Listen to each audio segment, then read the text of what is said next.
ఎలా బతకాలి? మేము డ్రైవర్లం.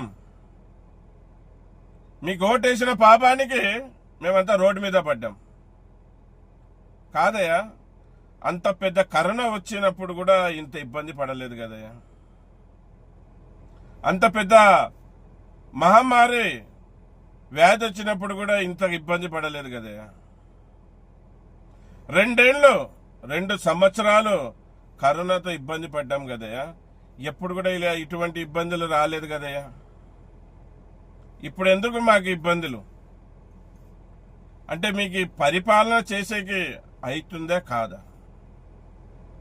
పరిపాలన చేసేకి అవుతుందే కాదా? లేకపోతే ఎవరికైనా బాధ్యతలను ఇవ్వండి. మా జీవితాలతో ఎందుకు ఆడుకుంటున్నారు? మీకు తెలుసా, ట్యాక్సీ రంగం అంతా కుదుట పడిపోయింది. ట్యాక్సీ రంగం అంతా ఆగిపోయింది. 10 నెలలుగా 1000 కళ్ళతో ఎదురు చూసేవాళ్ళం ఎప్పుడు హాలిడేస్ వస్తాయి అని. హాలిడేస్ అయితే వచ్చాయి. హాలిడేస్ వచ్చిన సమయంలోనే నో స్టాక్ బోర్డులు, సోషల్ మీడియాలో ఎక్కడ డీజిల్ దొరకడం లేనని వార్తలు. ఈ వార్తలని ప్రజ